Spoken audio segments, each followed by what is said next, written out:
bush all round. Bush with no horizon, for the country is flat. No ranges in the distance. The bush consists of straggly gums and stunted boxwood trees. No undergrowth.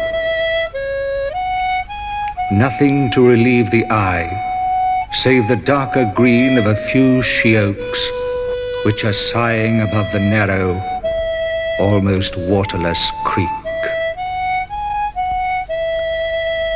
And here, miles from any other sign of civilization, stood a small, two-roomed house.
Where is it? Here! Gone into the wood heap! Stop there, Mother! I'll have it! Stand back! I'll have a beggar! Tommy, come here or you'll be bit! Come here when I tell you, you little wretch! Come here or you'll be bit! There it goes! Under the house! Tommy, come here at once when I tell you to, you little wretch! Tommy, come here at once! Come here at once, when I tell you! Here, take your sister. Come on, quick, take her, take her!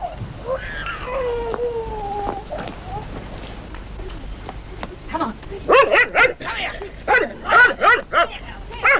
here! Get over here! Get into the kennel! My God! Get down there! Go on! Get! Stop that! Lie down there!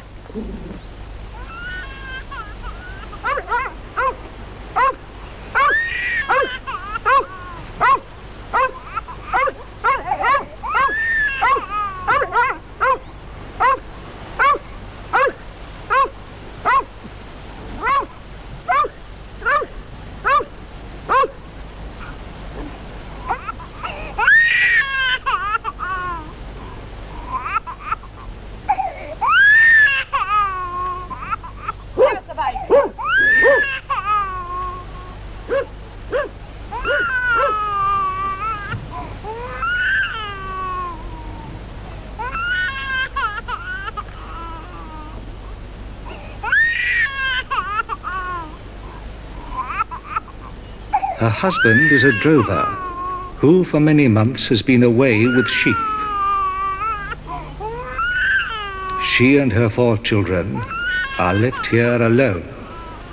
So she wants to get the snake out before nightfall.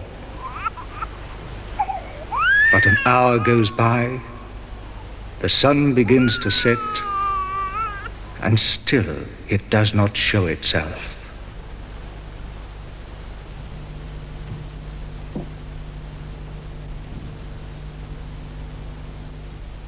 A thunderstorm is coming. The children must be brought inside.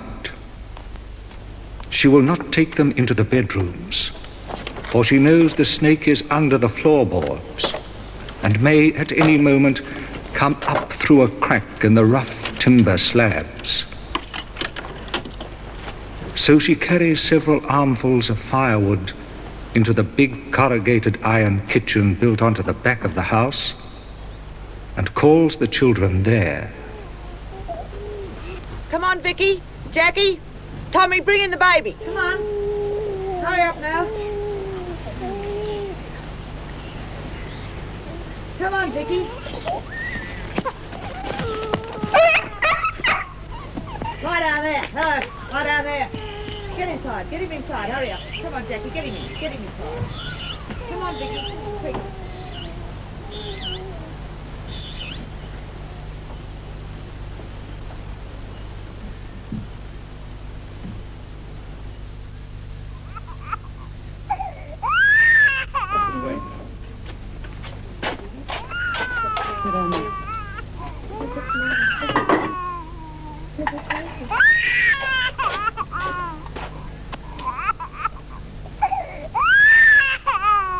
The kitchen has no floor, or rather an earthen one, called a ground floor in this part of the bush. After she gives the children their supper, she goes into the main house and snatches up some bedclothes, expecting to see or lay her hand on the snake at any moment. Then she prepares for the night, making a bed on the kitchen tables, where she knows the children will sleep safely.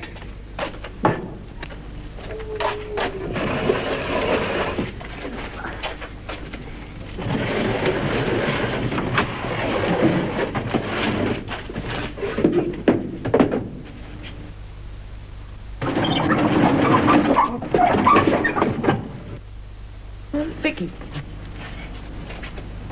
Get up there in the corner. Get right up there. In the corner.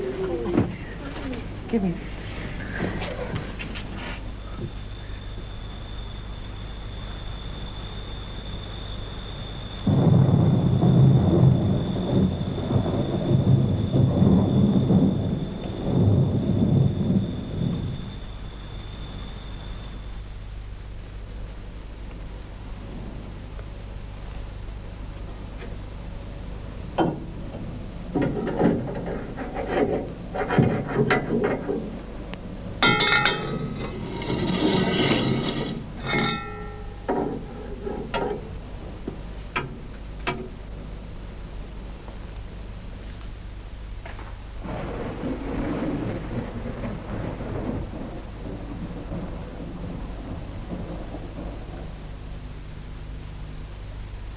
Tommy turns in under protest, Lie down and go to sleep there. but says he'll lie awake all night and smash that blinded snake. His mother asks him how many times she has told him not to swear. He has his club with him under the bedclothes, and Jackie protests. Mummy, Tommy's skinning me alive with his club. Make him take it out. Shut up, you little bastard. You want to be bit with a snake? If you bit, you'll swell up and smell and turn red and green and blue all over till you bust. Won't he, Mother? Now then, don't frighten the child. Go to sleep.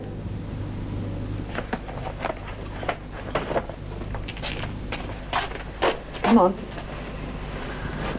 Bed in a dreadful mess. The cold. Now you've got plenty of room there, Tommy. Give Jackie a bit.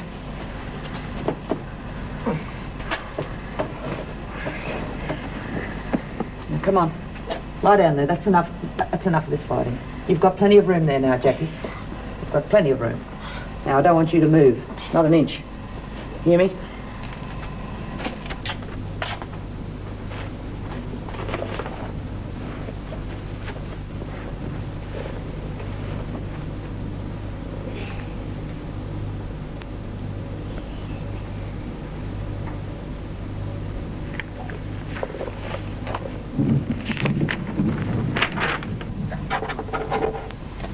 Listen to those bloody little possums.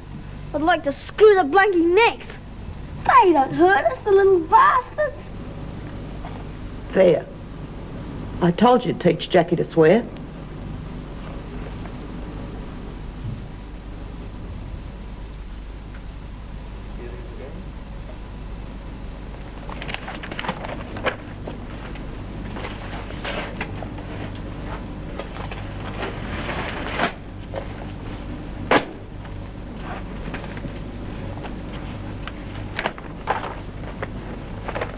Mother. Do you think they'll ever extricate the bloody kangaroo? Lord, how am I to know, child? Go to sleep.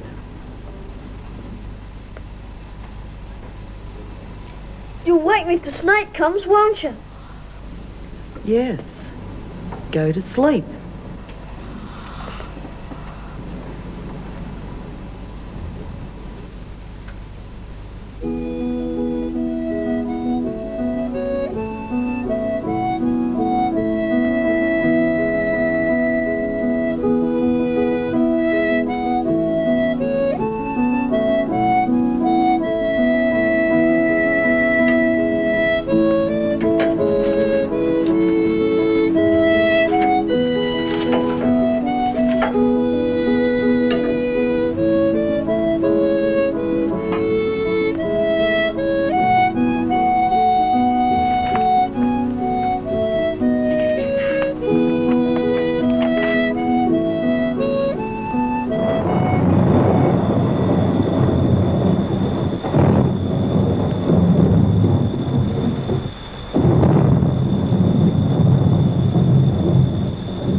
The dog, alligator, lies at full length on the floor, with his eyes turned towards the corner.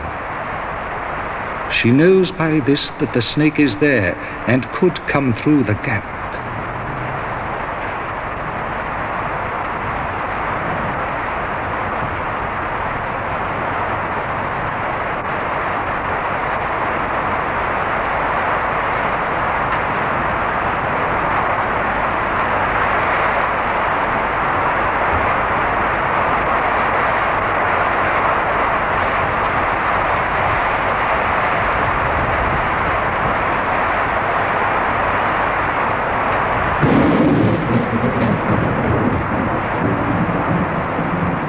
She is not a coward, but recent events have shaken her nerves.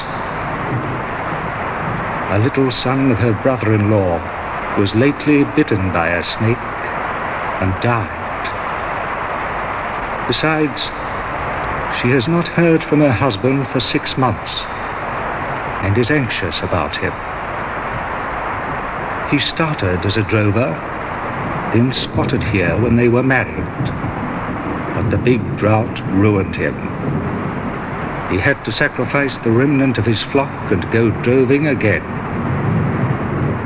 And in the meantime, his brother, who keeps a shanty on the main road, comes over about once a month with provisions.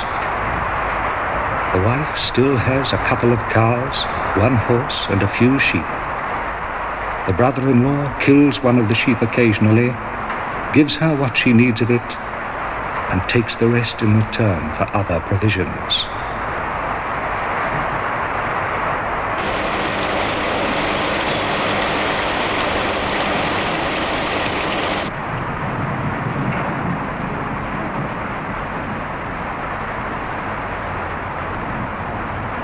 She is used to being left alone.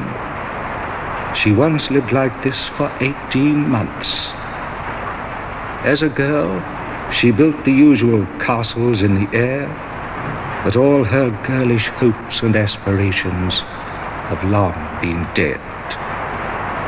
She finds all the excitement and recreation she needs in the young lady's journal, and heaven help her, takes pleasure in the fashion plates.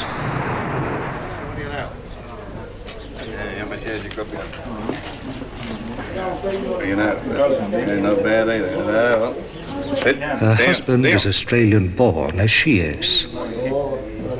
He is careless, but a good enough husband. Good day, Pete. I think it's only been a or something like that. You're going over. Yeah, well, what's he doing? He's only shot. Only 8 points. Into the garden, that's all. If he had the means, he would take her to the city and keep her there like a princess. They're used to being apart, or at least she is. She sees no use in fretting. He may forget sometimes that he is married, but if he has a good check when he comes back, he will give most of it to her. When he had money, he took her to the city several times, hired a railway sleeping compartment, and put up at the best hotels. He also bought her a buggy, but they had to sacrifice that along with the rest. You're a new customer altogether.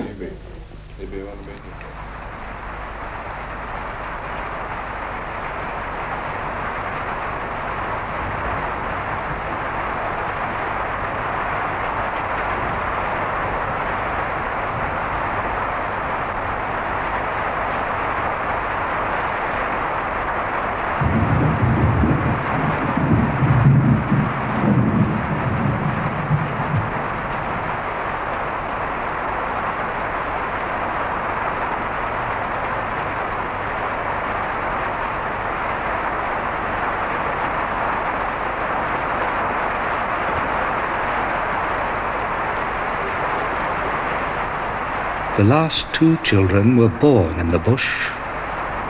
One while her husband was bringing a drunken doctor by force to attend her. She was ill with a fever, and only the skill of an Aboriginal midwife saved her life.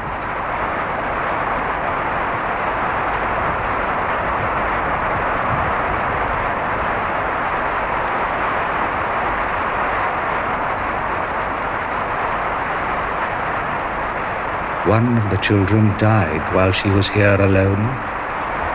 She rode 19 miles for assistance, carrying a dead child.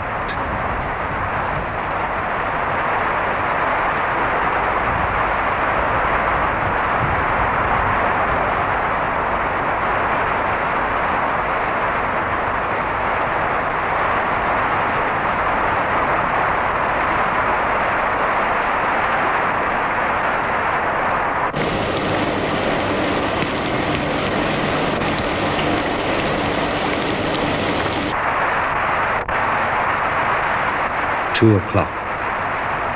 The fire is burning low. Alligator lies with his head resting on his paws and watches the wall. He is not a very beautiful dog, but he is afraid of nothing on the face of the earth or under it. He will tackle a bullock as readily as he will tackle a flea.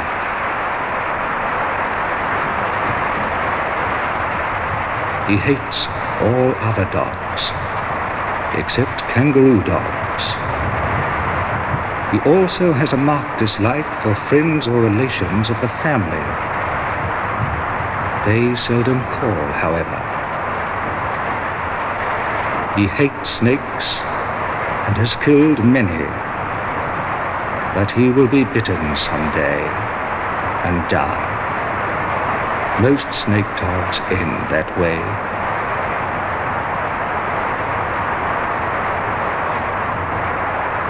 Now and then the bushwoman lays down her work and watches and listens and thinks.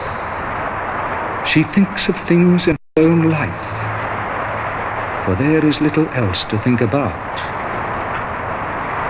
The rain will make the grass grow, and this reminds her how she fought a bushfire once while her husband was away.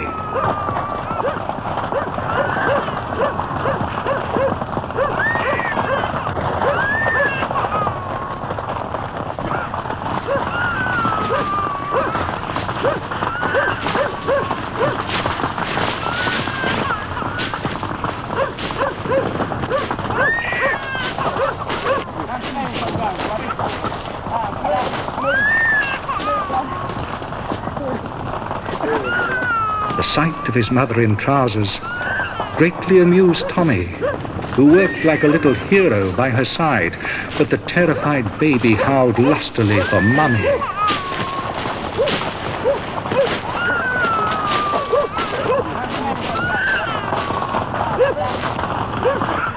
The fire would have mastered her, but for 4 excited bushmen who arrived in the nick of time.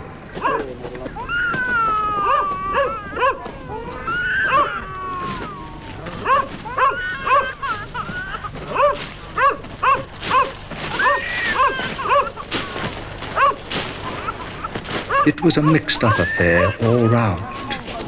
When she went to take up the baby, he screamed and struggled convulsively, thinking it was a black man. And Alligator, trusting more to the child sense than his own instinct, charged furiously, and being old and slightly deaf, did not in his excitement at first recognize his mistress's voice, but continued to hang on to the trousers until choked off by Tommy with a saddle strap. It was a glorious time for the boys, a day to look back to and talk about and laugh over for many years.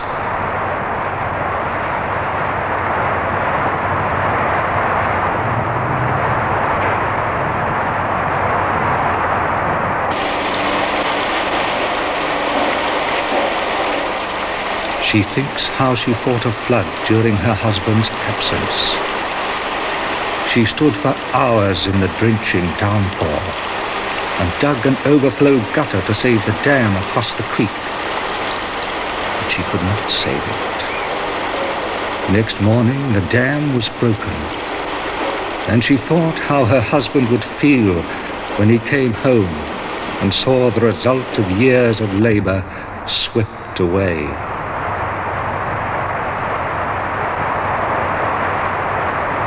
She also fought the pleuropneumonia, dosed and bled the few remaining cattle, and wept again when her 2 best cows died. Again, she fought a mad bullock that besieged the house for a day. She made bullets with her own hands and fired at him with an old shotgun. She killed him and skinned him and got 17 and 6pence for the hide.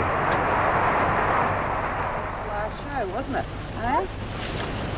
it? She also fights the crows and eagles that have designs on her chickens. Her plan of campaign is very original. The children cry. She rushes out and aims a broomstick at the birds as though it were a gun and says, Bang! The crows leave in a hurry. They are cunning, but a woman's cunning is greater.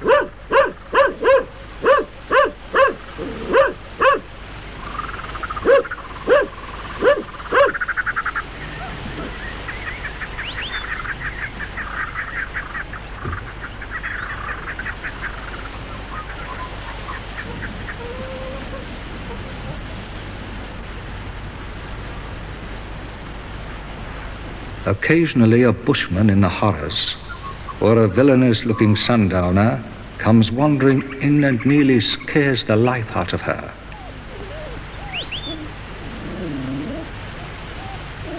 She generally tells the suspicious-looking stranger that her husband and 2 sons are at work below the dam or over the yard, for he always cunningly inquires for the boss.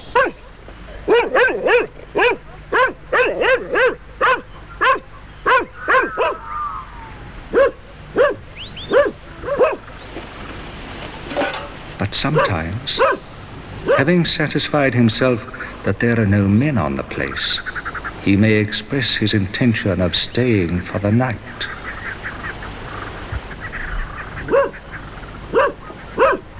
This is when she must confront the stranger in order to turn him away.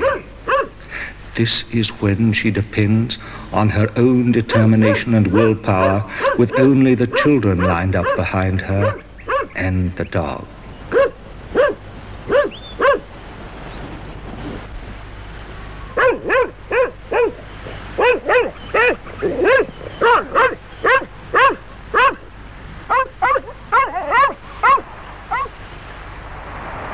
She has few pleasures to think of as she sits here alone by the fire, on guard against the snake. All days are the same to her, except Sunday.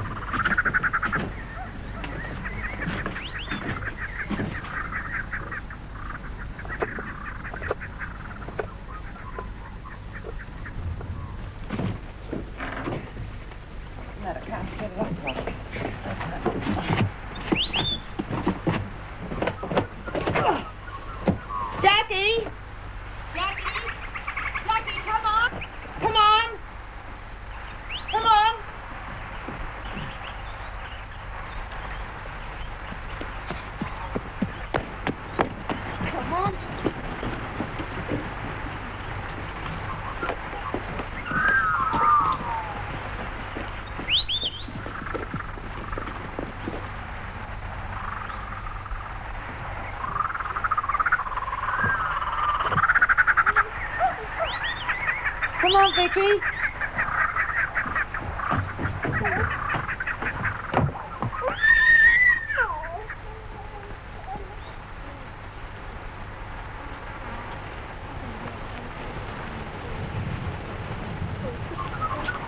Hurry up.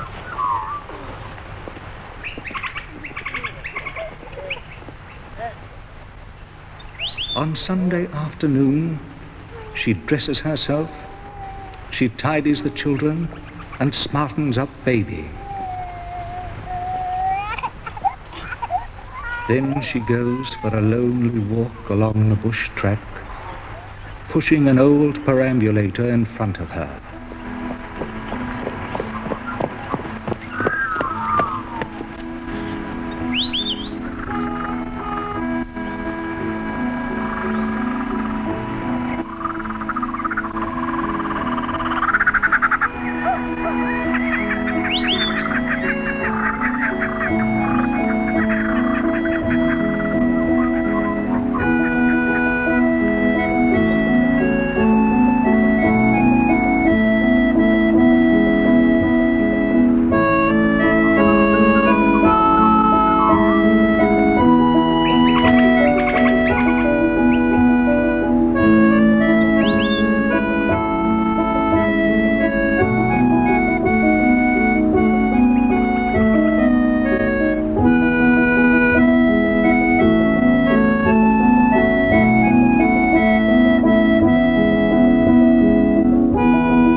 As much care to make herself and the children look smart as she would if she were going to do the block in the city.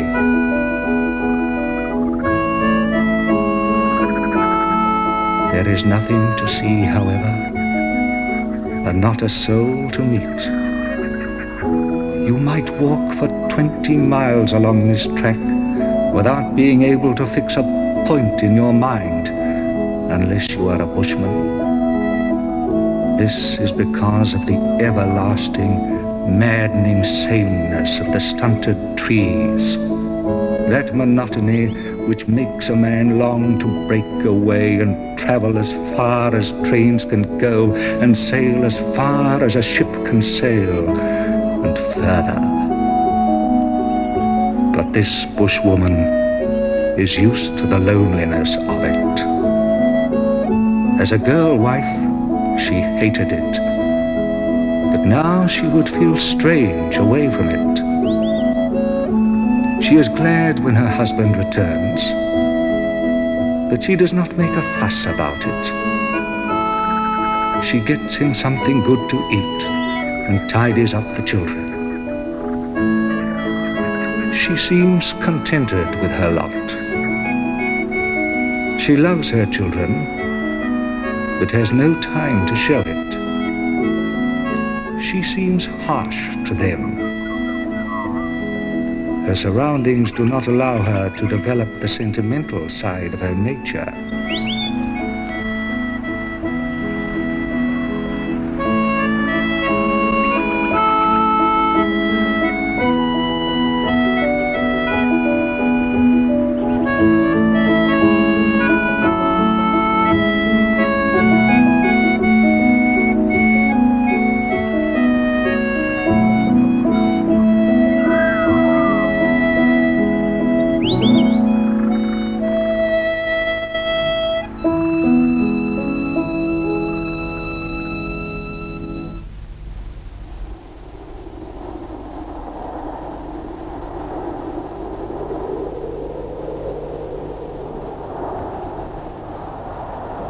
Her candle is nearly done.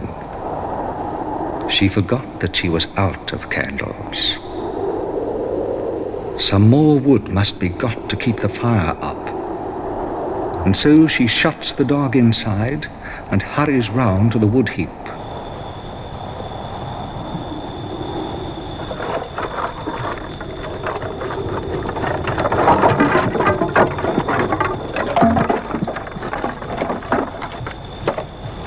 The black fellow she had hired to build the pile had built it hollow.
She is hurt now.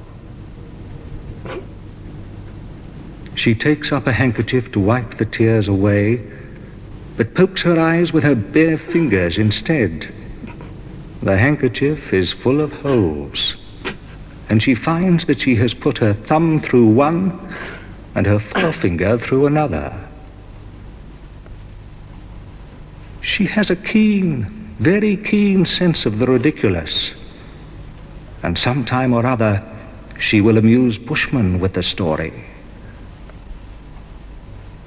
She has been amused before like that.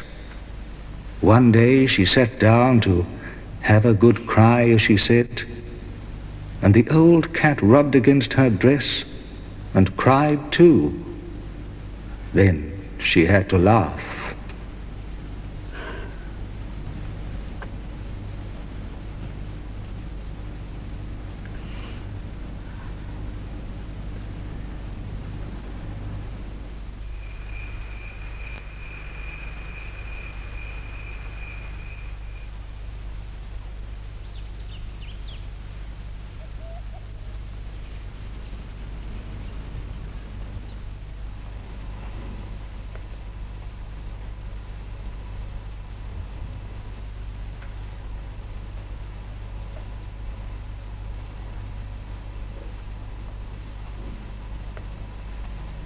near daylight now. The room is very close and hot because of the fire. Alligator still watches the wall. Suddenly, he becomes greatly interested. He draws himself a few inches nearer the corner, and a thrill runs through his body. An evil pair of small, bright, bead-like eyes glisten, and the woman sits as one fascinated.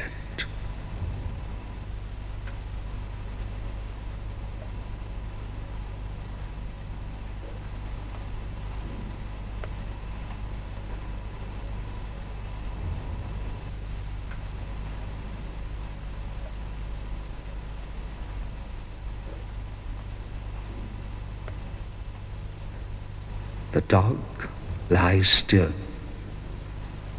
The snake, a black one, comes slowly out about a foot and moves its head up and down.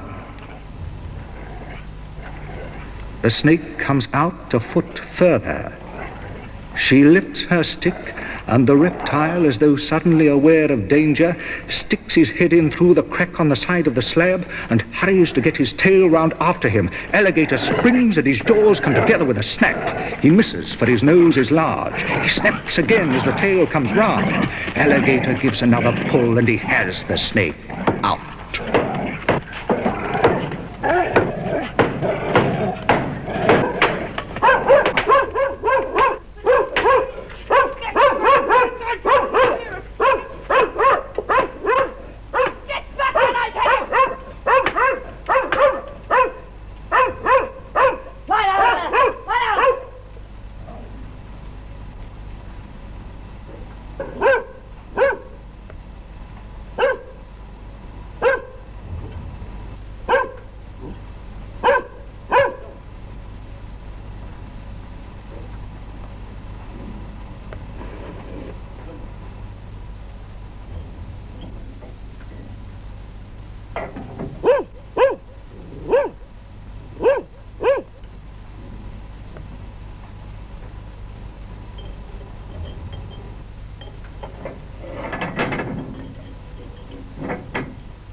Mother, I won't never go droving. She holds him close to her, and they sit thus together as the sickly daylight breaks over the bush.